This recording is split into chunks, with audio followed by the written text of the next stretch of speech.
Okay, so today I'm going to show you how you can modify the battery pack on an old Motorola brick phone like this to use lithium cells instead of the original NiCad cells that these come with. So I got this phone from a local eBay auction type place. It wasn't eBay, it was a similar sort of thing, and for a very reasonable price. But anyway, when I got it, the battery pack was completely dead and did not take a charge. It would take a little bit a charge for like a couple of seconds, but that was it, and obviously it wasn't enough to run the phone. So what I did was I cut open the battery pack here by drilling a hole in each corner over here and over here, and cutting along the edges with a knife and cutting this hole in here. You're probably better off using a Dremel or a similar tool, but a knife is what I have, so that's what I use. Originally I used this 8.4 volt lithium battery pack. This is from a digital camera battery, and this has the protection circuit on it to prevent the battery from being overcharged or over discharged. However, this battery pack's capacity wasn't that great, so I decided to try using 18650 cells, as I noticed that the battery pack was just the right size for 18650 lithium cell. This is the extended battery pack. This is not the slim battery. The slim battery would not work with this. But yeah, anyway, I used lithium 18650 lithium cells salvaged from old laptop batteries, and I just disconnected the ribbon cable from the NiCad cells that were in here. They were completely leaking and corroded and destroyed beyond repair, obviously, and so I just cut those out and cut the ribbon cable connections to them, and connect two 18650 cells in series and soldered it onto the connections on the ribbon cable. You will obviously need to check which connects to positive and which connects to negative, but that should be easy enough with a multimeter set to continuity test mode, and you just test which connects to which. Now obviously with these cells do not have the protection circuit like this one does, so when you charge it, you have to be careful that it does not overcharge.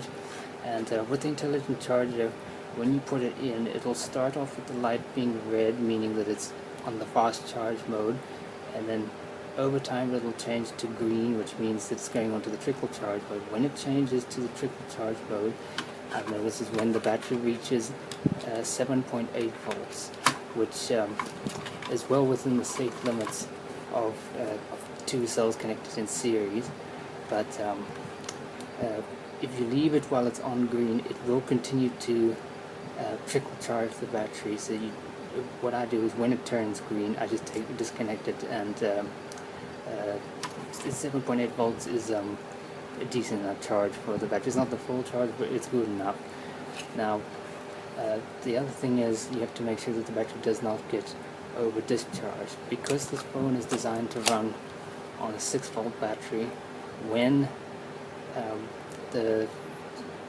normally this thing would only show a warning when the battery is about to go completely dead.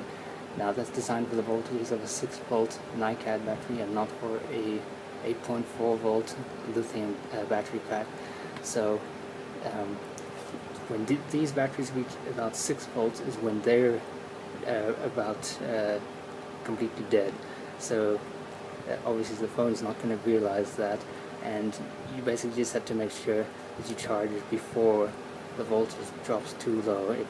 There's no battery meter like on a more modern phone, so you do have to be careful with that.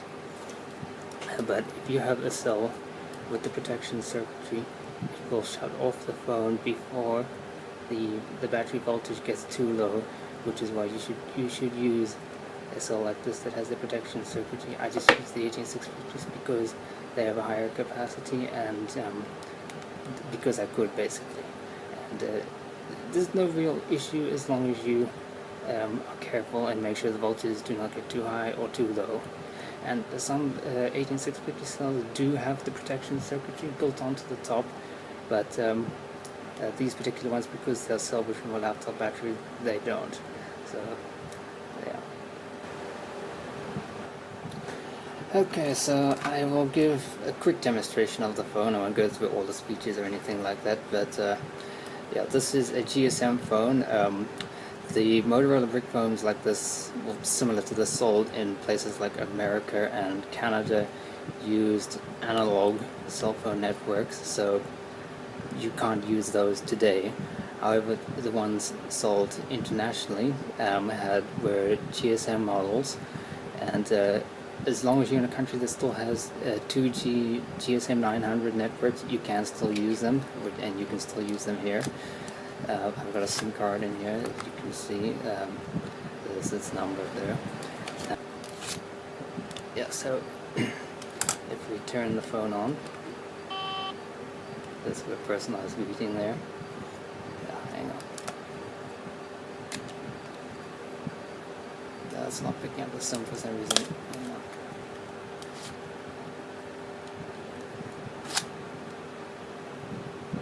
There we go. So pull the antenna out.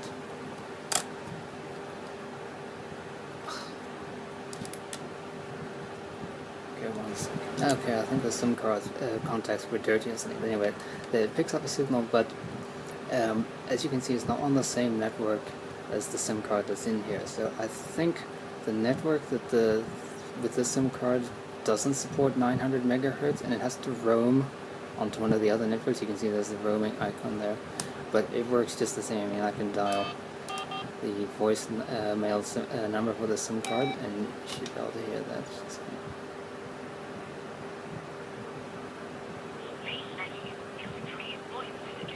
Yeah, I don't know if you could hear that, but yeah, that's working there.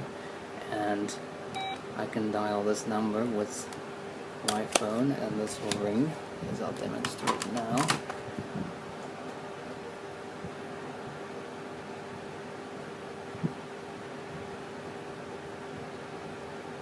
And let's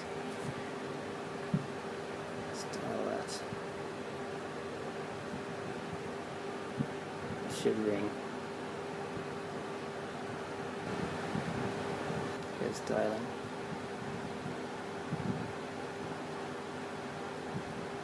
There we go. You can see that's ringing, and that's my phone number there, obviously.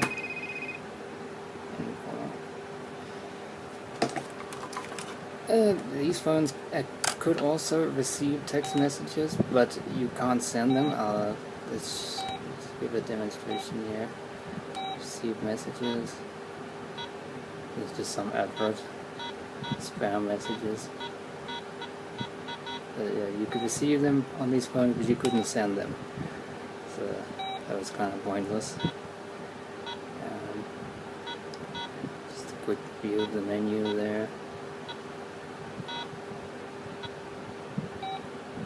And yeah, that's basically it.